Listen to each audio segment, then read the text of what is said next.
Chair recognizes Mr. Palmer from Alabama. Thank you, Mr. Chairman, and thank the witnesses for being here.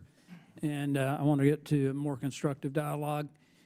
First of all, in regard to DOGE, as I've pointed out to some of my colleagues, this is not the first time that the federal government has engaged in an effort like this. One time in particular was during the Clinton administration. It was called the National Partnership for Reinventing Government, and it was led by Al Gore. I ran a think tank at the time, was invited to come to Washington to meet with some of the folks working on this. But after 7 years of this effort, they reduced the civilian employee population by over 426,000. They closed 250 federal offices. They reduced the federal registry by 700,000 pages and about 16,000 pages of regulations. And I understand, Governor Reynolds, that Iowa has launched a reorganization effort. Is the objective there to make government more efficient, more effective, and more responsive to the people of Iowa?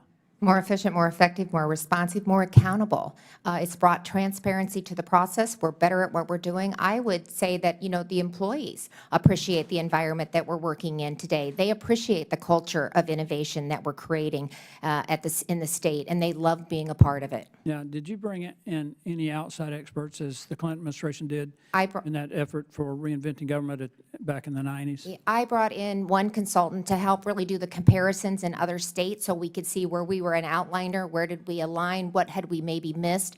So we used the consultant from that perspective and just to help us with some of the administration, but otherwise we did it all internally.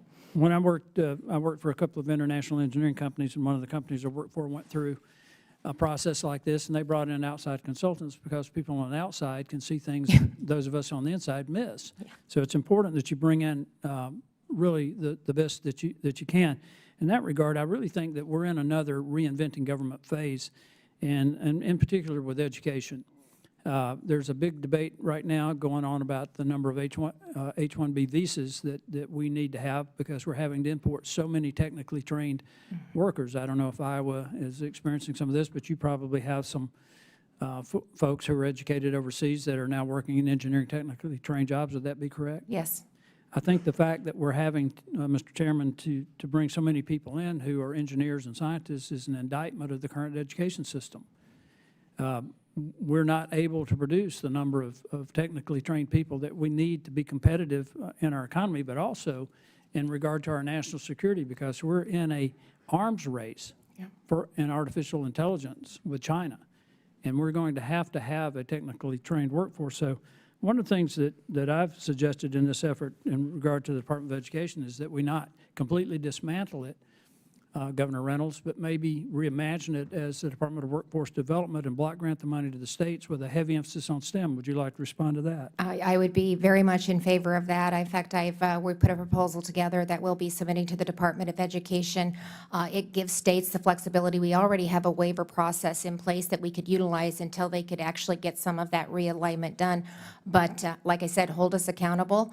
We'll meet those expectations, and we can do it at a lower cost. We're going through, I think, an historic phase. There's an historic opportunity here. And I think about disruptive innovation.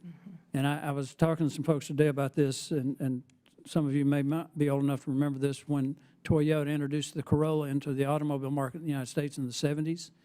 It forced U.S. automobile manufacturers not only to rethink what they were producing, but they literally retooled to do that. I think we're in that phase now where we're rethinking how government is run, and a lot of the innovation is coming from the state level, such as from Iowa. But I think that we're going to have to go through this phase, and it's disruptive. There's no question about it.